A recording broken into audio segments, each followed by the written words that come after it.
Welcome back and thanks for staying with us. This is the 9 o'clock hour right here on Rapid Dawn. And as always, we try to remind you that the 9 o'clock hour is basically for dealing with the big conversations. When we say big, it's looking like a lot of conversations. But yes, the big conversations, these are conversations that are basically making waves online, trending conversations, important conversations. And today we are talking about the Anambra State governorship election that was held on Saturday, the 8th of November, 2025. Now, this is one of the most talked about polls in recent time, and some of it actually for no good reason. First off, over 2.8 million registered voters were expected to decide the state's next leaders across 5,720 polling units. Now, when the results came in, Governor Chukwuma Soludo of Abga was declared winner with 422,664 votes, defeating his closest rival, Nicholas Ukachukwu of the APC, who polled 99,445 votes. Now, while the Independent National Electoral Commission, INEC, reports that over 95% of results were uploaded to the IREF portal, observers raised concerns about low voter turnout, which is one thing we have been talking about. I think we even talked about it this morning, which is voter apathy. You know, these people do not come out to vote.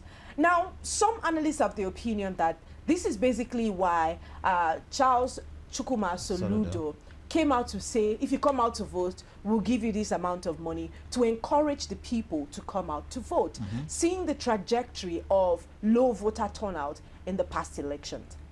While some argue that that is indirect vote buying, others say that it's a method to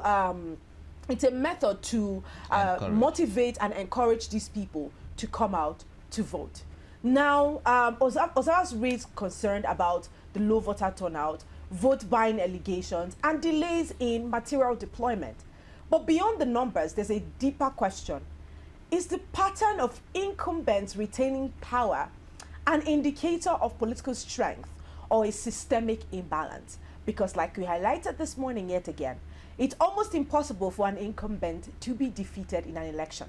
So today, we'll be dissecting the process, the performance, and the perception of the Anambra election, from transparency and technology to trust and turnout with our guest, and an election analyst who would help us make sense of what just happened and what it means for 2027. Right, before we go on to that, let's build a case around this conversation this morning. Of course, there are different, in an election, which is typical of a Nigerian election. When the election is just concluded, you would see opposing parties come out to talk about how this election is not in their favor. This election was not free and fair. And you would see countless litigations about that in different spaces. Now, in the same vein, we see the Labour Party candidate of the Anambra gubernatorial election and his thoughts on the just concluded election. Let's just take a look. And my people are sending in their reports gradually. I'm expecting that by the end of today, a comprehensive report would have been received. Then we do the analysis and be able to issue a formal statement. But for now, we can boldly say that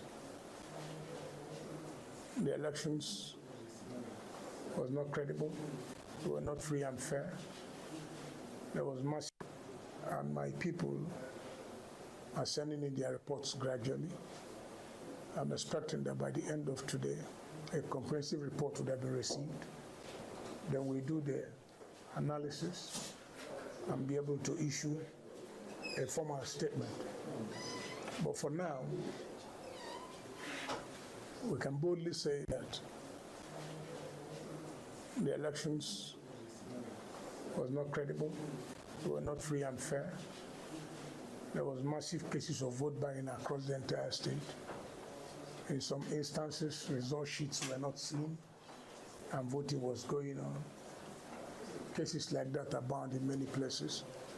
Even if you look at social media, you see some places that such things were being reported. You'll also see pictures of people carrying money that left, right, and center, buying and selling votes. Probably that may be the reason why there's poverty is weaponized so that people can be cheap and people can be bought with money. There are cases of voter intimidation, agent battering. In Idemble North, one of my major supporters, they came to pick him up from his house. He resisted. He was beaten black and blue. It happened in Obosi, a few other areas. And that shouldn't be the case. But like I did say, we're going to issue a formal statement from the party, from my campaign organization, putting in details what has happened, and then our position moving forward. Probably they got so upset with what happened in the field and refused to show up. It's possible. So you see, when you are sure of a predestined result, why do you have to waste your time? That could be a reason why. I'm not speaking for him, I'm not standing for him, because everybody has his own responsibility. Mine wasn't to be an agent. So I'm only guessing that could be the reason. When you know the result of a predetermined result, why do you have to waste your time? Now, that was the stand, or that is the stand of the Labour Party gubernatorial candidates of the just concluded Anambra state elections. According to him, there was nothing free and fair about that election, especially because there were reports of vote buying. Particularly in Nnewi, reports say that votes were bought for between 6,000 to 15,000 rather, to 30,000 naira in Nnewi local government area. You know, there were videos to support that motion as well. Now, while also the now governor of Anambra State, like you said, call out these party representatives saying, if you had experienced any vote buying, come out to say that there is they probably might have videos, you know, to support that motion. Now, if you must go to court, you must go with evidence. Striking evidence. Remember, during the 2023 presidential election, most of the matters, or most of the case that the Labour Party had against the APC was struck out of court I beg your pardon, out of court, particularly because they didn't have evidence. They couldn't present as much evidence to back up their case. Right. Of course, it will be the same thing for Anambra. Bring your evidence and then the court can decide. Now, although others argue that regardless of the evidence that you have, the courts these days no longer stands as a symbol of justice. Whatever the case is, let it get to the quarters of the court first, and then we decide whether it was a free or fair justice. Now, in the same vein, we see an indigene of Anambra State visit different polling units in different local governments in Anambra State. And one thing that he discovered was some irregularities, and one of which was the original sheet for voters count was not present at the polling units. Let's take a look at what this is about. Who is in charge here? Okay, I want to climb up. Stop everything now, wait. Stop. Stop everything. Hey, Biko, Tonu. Do you have your result sheet? Why? So they are writing the result somewhere and we are voting here. No. That is not proper. Why are the result sheets not here? What is the polling unit here? What is the 013? People are voting and the result sheet is somewhere else and they are completing the result sheets there and computing the results. This is Ehiala, Amamo, Ward A. In Juniorate, the same thing is happening, and she is in charge. She's the APO. No result sheets here, and people are voting. This criminality must stop. So this exercise now is nonsense. The result sheet is somewhere, and they are writing the results, and you people are standing in the sun. You can here now. Result sheet. All on them mad now. They there here. What are result sheet not here? What are result sheet not here?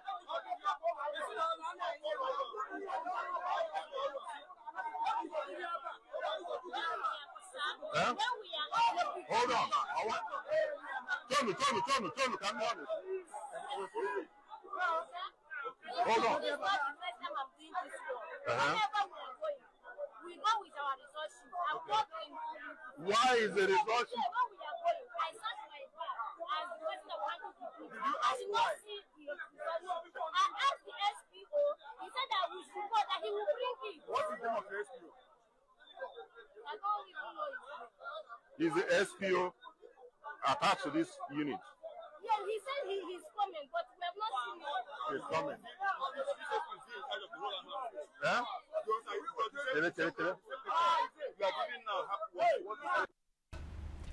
We might not be able to play all of the videos of the local government areas and the polling units that he visited, but one thing was very constant. The result sheets were absent. And you see, when we talk about voters being aware of the process, it's a very important conversation, because how are you standing there to vote and you're not aware that your voters, the voter sheet is not there? Right. How do you count the people who actually came out to vote? Now, the APO also acting clueless is not something that I buy. As an APO, it's your responsibility to oversee what happens at that polling unit. If the result sheet is not there, it's in your responsibility to say nobody votes if there is no voter sheet there. That's right. When you claiming ignorant now saying, oh, the SPO said he was going to bring the paper here and he's not here, so why are they voting? You know that the result sheet is not here. As the APO, you can say that the elections do not hold until the result sheets are here. So what justification do you want to now say, oh, it's the SPO, I called him? Doesn't make any sense. And they're trying to play the blame games there. Yeah. And that's the sad part whenever it comes to elections and people that are put in authority in some of these things.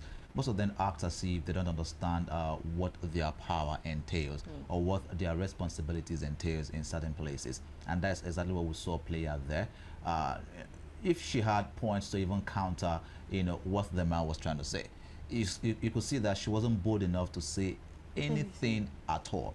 I mean, there are certain persons that would still want to defend, what is being seen visible there, try to say a thing or two, But in her case, she was not able to say anything at all. And of course, those are some of the concerns that we saw there in Anambra, in some of those polling units. We also saw that many persons actually didn't even turn out to come vote for their preferred candidate, as many of them, also said, well, the election would go on, and whoever the winner is, well, they are going to accept whoever the winners were.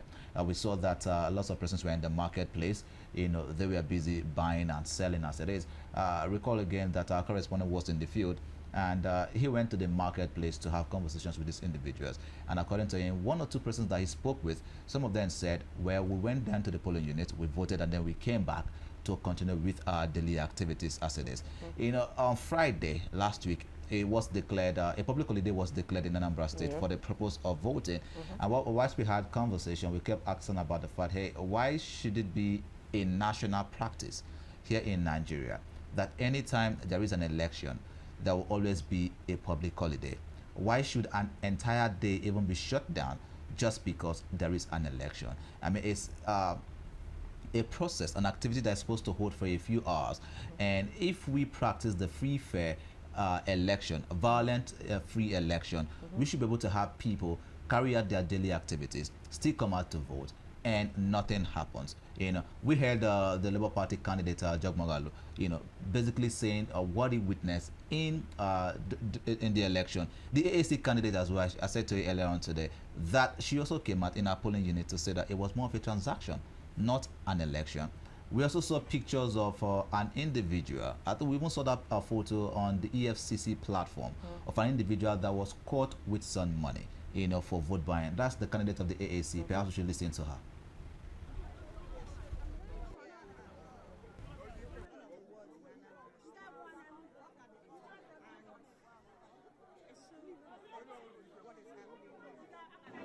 There's no elections. There's practically transactions going on around the place. When you vote, you write your name, and then you proceed to another section where they give you money. When you look around, these are people going through physical hardship. You can almost touch it. But these women, these elders are selling their votes as little as 3,000, 5,000. And it's well supervised. It's well supervised by the people who are family agents or whatever, but there's a particular woman wearing a tag. And they have sections, they have people all over in fact, it's a cooperative transaction happening here. I saw it. It's appalling. There are sections towards that end, they're sharing. Towards the other end, they're sharing. They have people, positioned at this point. I don't even feel it's safe for anyone who is in opposition here. It's highly been dominated by transactional voting. And this is rigging. This is unacceptable. This cannot be happening. These are people suffering. These are people that will bring children to this country, to this world. But they have already sold their rights for those children to enjoy any dividends of leadership and democracy. And the police is here. The INEC is here. I want the police in this world to tell me that they don't know that there's transaction going on in this place. This is just one of the words. I'm still going to go around and bring the reports. Well, that's the candidate of the AAC, Choma Ife Molidike, of course, saying that it is more of a transaction, not an election there in her polling unit. And she's not the only one that spoke about the irregularities that went on in Anambra State. Many other persons came out to talk about the fact that, hey, they didn't really enjoy or they didn't believe that the election was credible in Anambra State. I do recall that this is also the very first election that was conducted under the new chairman, Professor Joash Amopiton, and fingers crossed to see what the outcome would be. We've seen, I think Serap has urged that those concerns about vote buying and the violence that went on in the elections, especially the vote buying, that all of this should be channeled and directed to the EFCC, for proper investigation to be carried out. And these are things that are necessary to be done. Those investigations must have to be done. You see, other polling units as well. In fact, the phrase "egele," was one thing, according to the report we got as well on Saturday, that was very prominent in the Anambra State governorship election as it is. And it's quite saddening to see that all of these things continue to happen even in 2025. Now we still have, off-season election coming up in 2026, the Ekiti State election, the Osun State election. Are we going to be seeing and hearing about things like this? Well, we hope that we do not. 2027 is also by the corner. Let's just keep our fingers crossed to see what happens by then. Taking a look critically at what went on in Anambra State during the governorship election in this state, of course, you can see that the monies are being distributed and what have you. Now, one thing I would access throughout the situation is when we talk about wanting change and when we talk about seeking change in our electoral system and our political system, the blame does not entirely go to the political office holders. The blame does not entirely go to INEC. Part of the blame goes to the citizens as well. And I say part of the blame goes to the citizens because who gives you the money? Why are you collecting the money?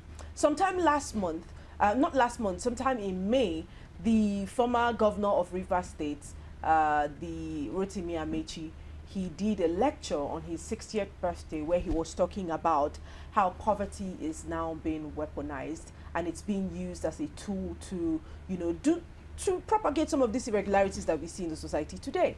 And he was met with a lot of backlash. Although part of me understands why that backlash is coming, because you held an office. Why was this not mentioned at the time where you were in office? You were a governor, you were minister of transport. At the times where you held very key positions in the country's economic system, why did you not make resounding change? And why did you not make such statements? You are out of office now, and you automatically now know that poverty is being weaponized. While I agree with the fact that poverty is being weaponized, resources are made scarce so that the truth is the person who holds the bait always dictates, the attention of whatever he's trying to get. How do they say it? There's something about beats and piper. Yeah, but yes, who pays the piper dictates the tune. Exactly. So once the people are now in a situation where they do not have, they lack basic amenities, they struggle to survive, they struggle to get the most basic things of life, food, water, shelter, and what have you. Once you are able to provide that to them, you become the voice that they would listen to. But we have been in a system where we have constantly endured these kinds of irregularities in our political system. Everyone that had been a part of an election in the last couple of years should know that whatever money you take does not sustain you larger or farther than the time where you collect that money. Of course. Imagine 30,000 naira being given to you, which is not the case in everybody. Some people got 10,000 naira, some people got 15,000 naira, some people got 30,000, and right now Some got less. some got way less.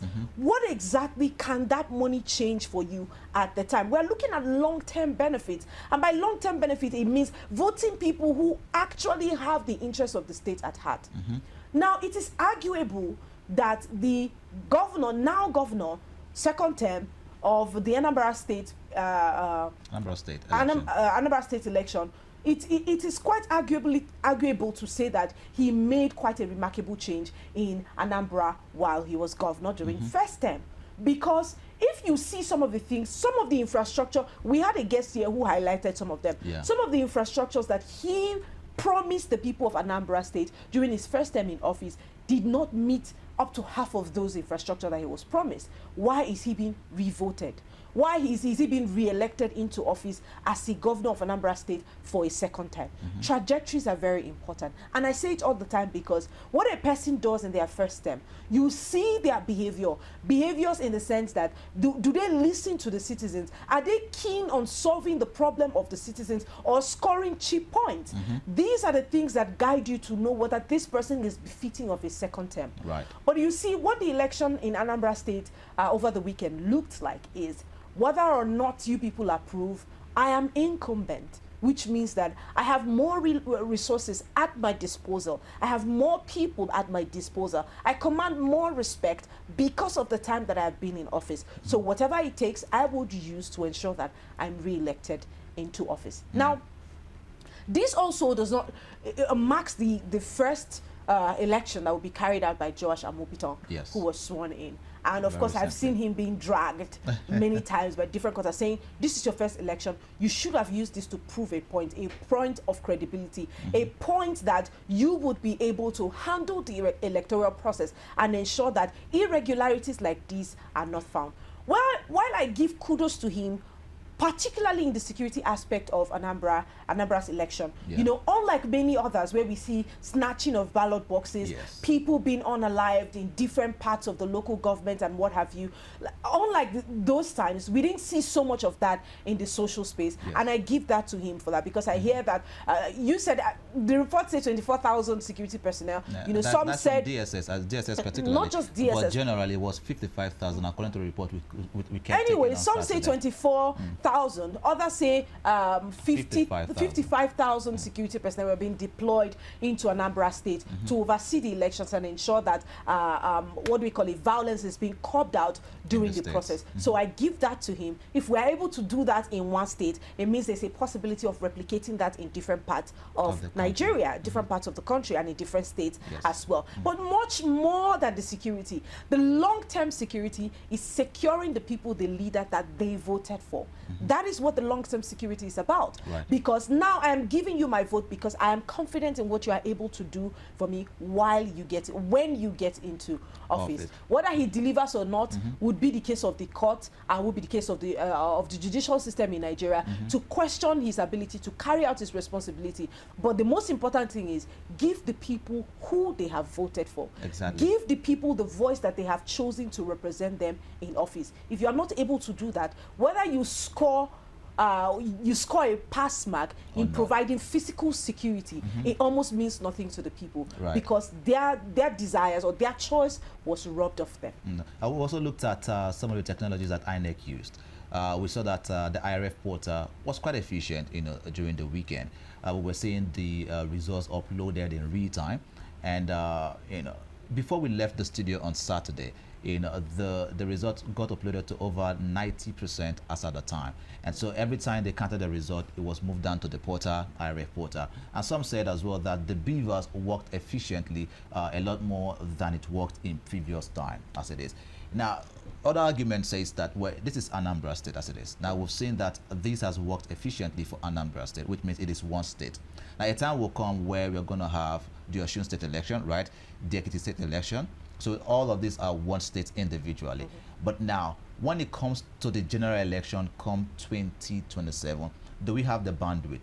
the capacity, to actually hold all of these results on the IRF portal. Recall that some of the excuses that INEC officials have been given to the general public is the fact that they always have a glitch in their systems, especially because there is always that high influx, of data that has to go in there. Have they worked on that to be able to hold on to all of those data come 2027 from what we've seen here in 2025?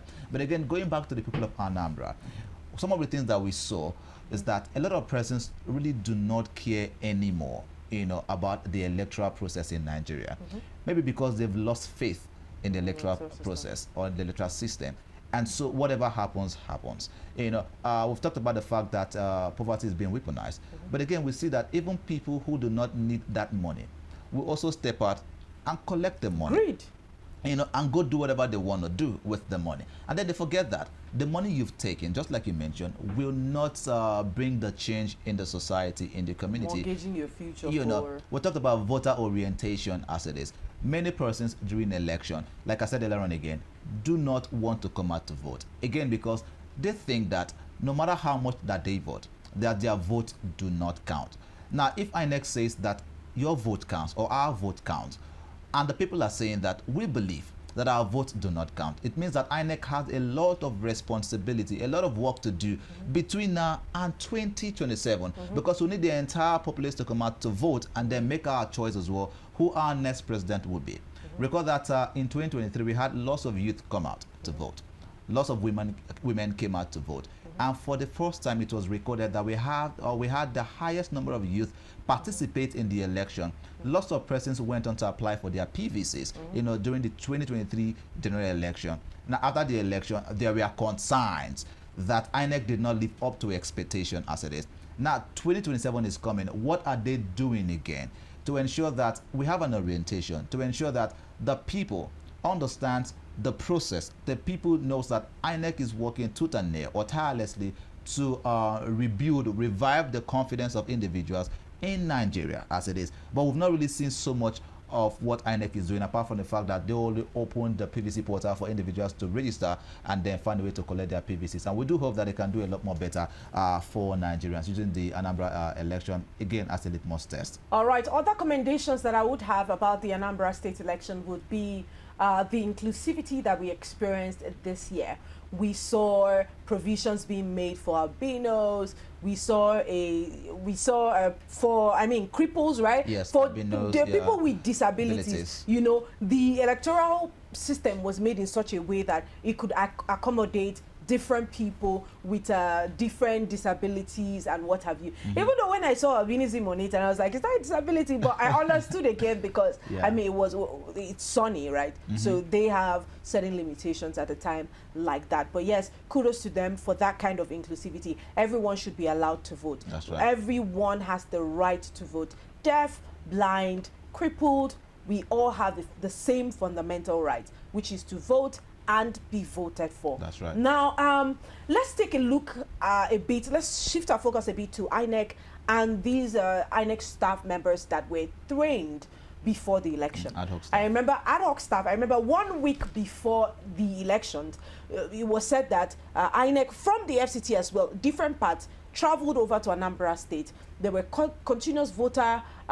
registration, trainings. There were continuous trainings for both the staff members of INEC or the ad hoc staff and what have you. Now, seeing someone at that particular polling unit where we had the video claiming ignorance of the fact that, that paper, I took that video quite personal because you cannot claim ignorance at such a time. It is expected that before the election, INEC gives you clear-cut orders.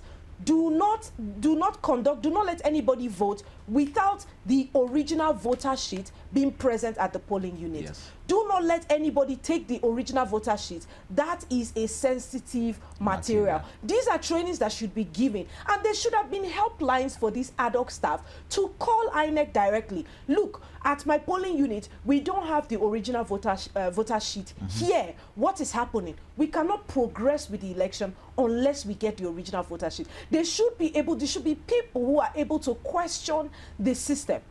But this is a question to INEC. That ad hoc staff there at that polling unit, was she not told of the requirements of that election? Was she not intimated on the process accurately? Is that an excuse? And if she was properly educated on that process and she decided to conduct or to proceed with the election and letting voters thumbprints without having the original voters sheet there, she should be prosecuted. Definitely. Because she becomes an accomplice to obstructing the free and fairness of an election. And that's pretty practically simple, because at such a delicate time you cannot claim ignorance. This is the future of a state. This is the lives of people that you are mortgaging or you are carelessly playing with just because you want to claim ignorance at a point where ignorance should not be an excuse. Other questions also begs for answer when it comes to APUs on these polling units. Were there influences, external influence from political parties that influenced the choice of the APUs in those polling units, right? Because those are also some concerns that were made. A lot of times, did INEC allow those influence to get to them, or they acted independently as an independent body that they are, right? Because many concerns came on board to say that some political parties, influence some of these choices as it is. And so that's why they should be prosecuted. Exactly. So they have to finish up with the investigation. Because if you look at that lady there, she looked like someone who was just there, to take instructions and have no response at all, or have no proper knowledge on what is happening within her polling unit as it is. So that also begs for the question that you asked earlier on: were you not taught? Were you not trained? Or was she not capable enough to handle that particular? Because if she's not capable, why is she there? Why is she there? And those are the questions we ask INEC. So, because if you're credible, then it means that you must have gone through the person that you want to put in charge of certain polling units. They also have to be credible, because their actions will as well have a ripple effect on the institution at large, not just for Anambra State, but for the entire nation. And that's why these questions are always coming out on board right now. All right, we're still talking matters of Anambra State gubernatorial election right here on Rapid Dawn on Rapid TV.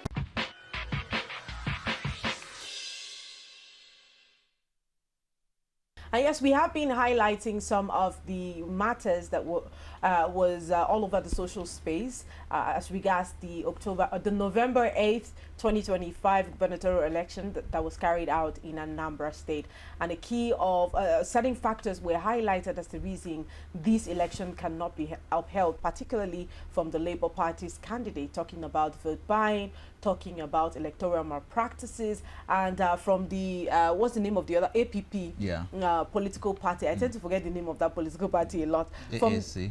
Not APC, AAC. AAC, yes, political party, talking about how the elections were transactional. But one thing that also I would say is a thing of concern is the margin between the APGA to APC, between APC to YPP. In fact, other political parties were not even mentioned on the ballot. And our guest here before the election said, we don't even recognize any other political party. It was surprising to see that PDP didn't even make it anywhere close to the top three, during the election. I don't think they were even part of the top 5 during the election. And in fact, a lot of analysts came out to talk about how that is a reflection of the weakened state of the People's Democratic Party. And this, of course, comes from the bickering, the back and forth that goes on within the party. Right. And according to analysts, this is gradually making them lose momentum in the political system. Let me tell you,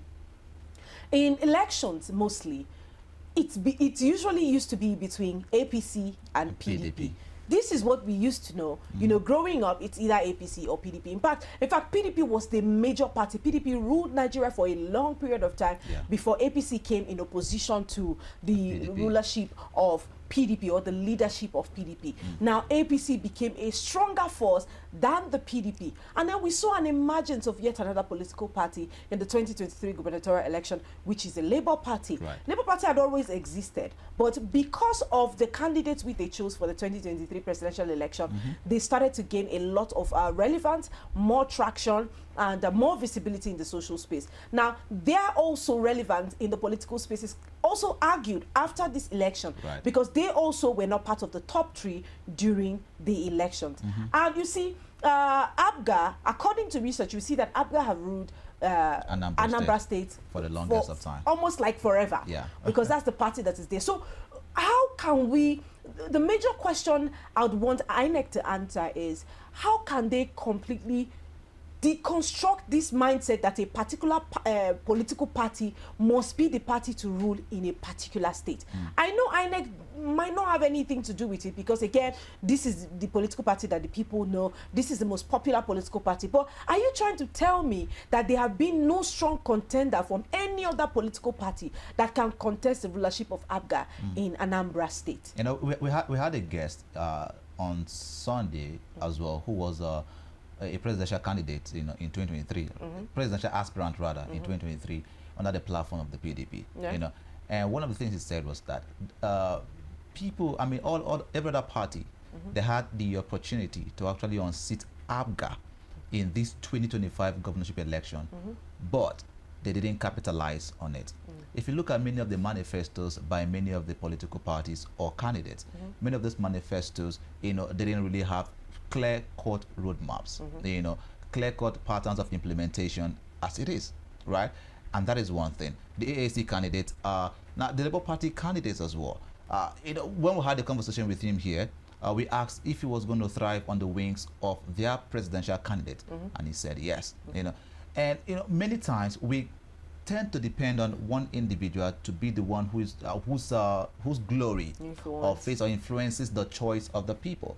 But we need to understand that there's a lot of work that individuals needs to do to ensure that they also cling to power. Now, just like you mentioned, APGA has been in Anambra State for the longest of time. Peter Obi was in APGA when he was governor of Anambra State. It was after his tenure that he left APGA to another party as it is. And it's going to be quite difficult for another party to actually unseat APGA if APGA continues doing what they are doing. It seems like there is this loyalty even from the people to the party APGA, not the individuals now, to the party APGA. And if you take it historically, you know, from the times of Ojukwu, you know, who was a founding father of APGA, and who is one of the strong faces, or strong face rather, and the strong voice in from the east, you know, he was one of the founding fathers of APGA. And you know his influence during the Biafra Nigerian war as it is. So many persons are actually loyal to his personality, not you know the state, and that's very unfortunate. Right, and that's where we have many of these individuals always want to call the name APGA. PDP was not, as a matter of fact, PDP's candidate was nowhere to be found. APC candidate as well. There were talks that they would have actually fielded Valentine Ezigbo instead of Nicholas, you know, who was their candidate. And those are some of the concerns, you know, from some analysts as well, saying that Valentine had more force and more push than Nicholas, you know, as it is. But of course, we had they had their candidates come on board. He was in the ballot, but they could not unseat the APGA candidate as it is. Again, APGA is a party in Anambra State that has taken full-time root in the state, and it just might be difficult to see another party come into power, except they have a strong coalition, except they have a stronger reason. Recall that even the coalition that was set up, you know, the truth is, just like you mentioned, these people are more loyal to an individual. So it makes sense that they probably do not want the legacy of Ojukwu to be thrown out completely. So, which explains the constant loyalty of these people to the party. But one thing we would say is, until we become a people that are not concerned about political parties, not concerned about individuals, but about track record of people that can take us where we want to be, take us from where we are to where we want to be it local government, be it state, be it federal government, whichever. It's important that we know that it's our responsibility to identify the men or the people for the job. Of course. And until our electoral process is able to reflect the choice of the people, we just might be playing games yet again. Now, Anambra was the testing ground for Joash Amopiton. Of course, when the story unfolds as regards his performance during the election, we will definitely have it up as a conversation here on Rapid Dawn. Meanwhile, this is pretty much the analysis we have on the gubernatorial election that held in Anambra State on Saturday, the 8th of November, 2025. There's so much that we can do, and there's so many corrections that we can effect in our political system here in Nigeria. vote buying has bedeviled our country's electoral system. We need to look for strategies, workable strategies that we can use to combat this ill, no matter how the people want to look at it. It's an ill, it's a vice in our country's electoral system. And until we're able to deal with that, we'll continue to have leaders that we do not vote for force down our throat. Is that the case of Anambra State governorship election? We cannot say that for a fact until the courts decide whether or not the election was fair, free, fair, and credible enough. One thing that one thing that Amupiton pointed out, while it was being screened, is the court should no longer dictate electoral results. But if the process is not free and fair, then you leave the court no choice than decide who wins the election. Definitely. So that's pretty much it for today. Before we head out, let's remind you that we are active across social media platforms, on Facebook, on Instagram, on TikTok, and on Twitter, which is now X. It is at Rapid TV. On YouTube, where you pretty much can rewatch every single episode of programs we have lined up here on Rapid TV. It is at official Rapid TV. And on the website, it's www.rbnradiotv.com. My name is Martha Alu. And my name is Victor. Okay, see you tomorrow. See you tomorrow.